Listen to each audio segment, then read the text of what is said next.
Viewers আসসালামু আলাইকুম, welcome back to my channel. তো আজকে আপনাদের সাথে আমি আলোচনা করব বরাবরের মতো বিজনেস স্ট্র্যাটেজি বায়ান্ট্রিক্সের মূল যে বইয়ের মূল যে অংশগুলো হচ্ছে আপনার গুরুত্বপূর্ণ অংশগুলো সেটা নিয়ে আমি আলোচনা করব। তো আজকে আপনাদের দেখাবো বিজনেস স্ট্র্যাটেজি পার্ট 5 সম্পর্কে আপনাদের ধারণা দিব। তো আজকে আমরা আলোচনা করব কৌশল নির্ধারণ মূল খেলোয়াড় কৌশল নির্ধারণ মূল খেলোয়াড়। তো এটা নিয়ে আলোচনা করব। তো আমি এখন দেখছি যে আমি যখনই কোনো সংস্থার জন্য কৌশলগত পরিকল্পনা অধিবেশন আয়োজন করি, তখন আমাকে জিজ্ঞাসা করার প্রথম প্রশ্নগুলির মধ্যে একটি হলো কে অংশ নেবে। সহজ উত্তরটি হলো কৌশল বাস্তবায়নের জন্য দায়িত্ববোধ প্রত্যেকেই প্রথম কৌশল নির্ধারণ প্রক্রিয়ার জড়িত হওয়া উচিত। সিও সিএফ চেয়ারম্যান বা কৌশলটি বাস্তবায়নের জন্য চূড়ান্তভাবে দায়বদ্ধ হবে। পুরো সময় তার উপস্থিতি থাকা অপরিহার্য। তাকে কৌশলটিতে স্বাক্ষর করতে হবে, কৌশলটি অনুমোদন করে দিতে হবে এবং কৌশলটি বাস্তবায়নের জন্য সময়, লোক এবং সংস্থা বরাদ্দ করার জন্য চূড়ান্ত সিদ্ধান্ত নিতে হবে।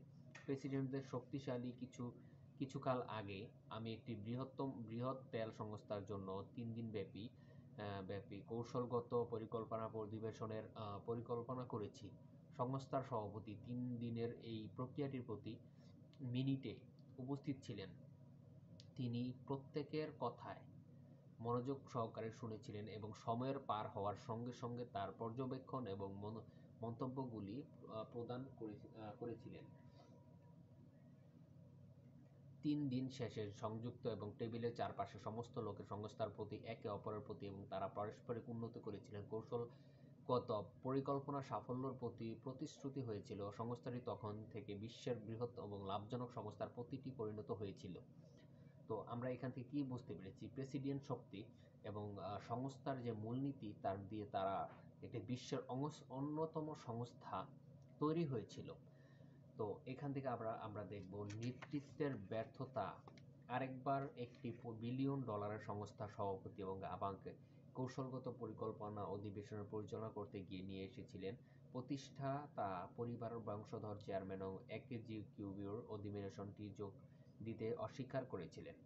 এসব এক্সিকিউটিভরা যে কোনো বিষয়ে সমন্বিত জানানো বা দ্বিমত পোষণ করার ক্ষমতা রাখেন। তারা ভাবেননি যে এটি তাদের সময়ের ভালো ব্যবহার।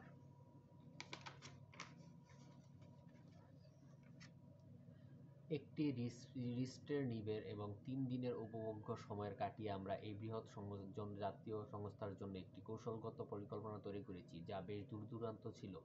এই পরিকল্পনা বাস্তবায়ন সংস্থাকে একটি চ্যালেঞ্জিং মার্কেটপ্লেস প্রতিযোগিতামূলক সুবিধা দেবে। কৌশলগত পরিকল্পনা অধিবেশন প্রত্যেকেই পরিকল্পিত সম্পর্কে উৎসাহিত এবং এটিকে বাস্তবে পরিণত করার ব্যাপারে প্রতিশ্রুতি ছিলেন। সমর্থনের অভাব। কিন্তু এর পরে যখন সংস্থাটির চেয়ারম্যান নতুন পরিকল্পনা ব্যাখ্যা করলেন, তখন চূড়ান্ত কর্তৃপক্ষের একজন ব্যক্তি, যিনি ছিলেন পরিকল্পনাটি অনুমোদন বা বাতিলের করার চূড়ান্ত অধিকার, তিনি এটি মূলত সময়ের অপচয় বলে উড়িয়ে দিল। তিনি প্রেসিডেন্ট বলেছিলেন যে এই জাতীয় কর্পোরেশন ভবিষ্যতের জন্য প্রয়োজনীয় সমস্ত কৌশলগত সিদ্ধান্ত নিতে যথেষ্ট সক্ষম ছিলেন। যখন তার প্রক্রিয়া কথাটির প্রকাশ পেয়ে গেল, তখন এই কৌশলগত পরিকল্পনাটির বাস্তবায়নে প্রতি সমস্ত উৎসাহ মারে গেলে যেমন বেলুন থেকে বাতাসে বোড়ানোর মতো হয়েছিল। সংস্থাটি একই পুরনের জিনিস এই পুরনো উপায়ে করতে ফিরে গিয়েছিল। এই গতিশীল সংস্থা এক সময়ের গ্রাহক ও প্রতিযোগিতার দ্বারা প্রত্যেক অংশিত এবং সম্মানিত ছিল, কিন্তু কয়েক বছর পরে প্রবল প্রতিযোগিতার সাগরে প্রতিষ্ঠিত হয়েছিল এবং শেষ পর্যন্ত দেউলিয়া হয়ে যায়। কে পরিকল্পনা বাস্তবায়ন করবে? কৌশলগত পরিকল্পনা জড়িত হওয়ার পরবর্তী গ্রুপের লোকেরা হলেন কৌশলটি বাস্তবায়নের তারাই মূল্য খেলোয়াড়, যাদের সহযোগিতা এবং জড়িত হওয়া প্রয়োজন। তারা সাধারণ সংস্থার সিনিয়র এক্সিকিউটিভ, বড় বিভাগ এবং দায়িত্ব থাকা ব্যক্তি। কৌশল নির্ধারণ তারা যত বেশি জড়িত কৌশল কার্যকরী করা সম্ভব হয়, তার সম্ভাবনা তত বেশি। তো মূলত কৌশলগত যে আচরণগুলো আমরা বুঝতে পারি, সেটা থেকে আমরা আজকে শিখতে পারলাম যে যারা বেশি প্রক্রিয়াকরণ এবং যাচাইকরণের মধ্যে থাকে তারা অবশ্যই একটি সাকসেসফুল হয়। তো দেখি এরপরে তারা কি লিখছে।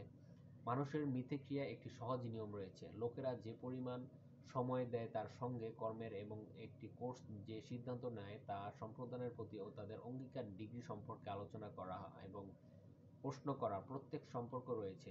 আপনি যতটা কর্মের কোর্সে কথা বলবেন, ইনপুটকে ঐতিহাসিক করবেন, প্রশ্ন জিজ্ঞাসা করবেন, উত্তরগুলি উৎসাহিত করবেন, কৌশলটিকে সফল করতে প্রতিটি ব্যক্তি তত বেশি নিবেদন হবেন।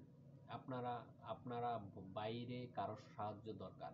কৌশলগত পরিকল্পনা এমন কিছু যা আপনি নিজের দ্বারা করতে পারবেন না। এটি দন্ত চিকিৎসা বা চিকিৎসা সংস্থা কাজ বা আইনের মতো। আপনাকে এমন কাউকে পেতে হবে যিনি উদ্দেশ্যমূলক, যার জ্ঞান এবং বিভিন্ন শিল্পীর সংস্পর্শ রয়েছে এবং যিনি কৌশলগত পরিকল্পনা পড়াশোনা রয়েছে এবং করেছেন এবং অভিজ্ঞ। আপনার এমন কাউকে দরকার যিনি আপনার ডাকে সাড়া দিয়ে কৌশলগত পরিকল্পনা প্রক্রিয়ার স্বয়ংশক্তি হতে পারে। এই ব্যক্তি আপনার সংস্থা, আপনার লোকজন, আপনার বাজার, আপনার প্রতিযোগী এবং আপনি আজ আপনার ব্যবসায় যে সমস্যার সম্মুখীন হয়েছে তার পুরোপুরি বুঝতে সময় নেবেন। যেমন তারা বলেন, যে ব্যক্তি তার নিজের আইনজীবী হিসেবে কাজ করে তার মধ্যে ক্লায়েন্টের বোকা বোকা ভাব থাকে। যে ব্যক্তি তার নিজের কৌশলগত পরিকল্পনা হওয়ার চেষ্টা করে তার ক্লায়েন্টের মতো বোকা বোকা থাকতে পারে। এমনকি আপনি যখন আমার নিজের ব্যবসার জন্য কৌশলগত পরিকল্পনা করি তখন আমি বাইরে কৌশলগত পরিকল্পনা ব্যবহার করি। সঠিক পরিবেশ তৈরি করুন। একটি ভালো কৌশলগত পরিকল্পনা অনুশীলনের জন্য 2 থেকে 4 দিনের প্রতিশ্রুতি অবিচ্ছিন্ন সময় প্রয়োজন। এটি সর্ববৃহত্তম পৃথক স্থানে করা হবে, যেখানে কোনো বাধা থাকবে না এবং যেখানে লোকেরা নিজেদের মানসিক পরিবর্তন করতে পারে।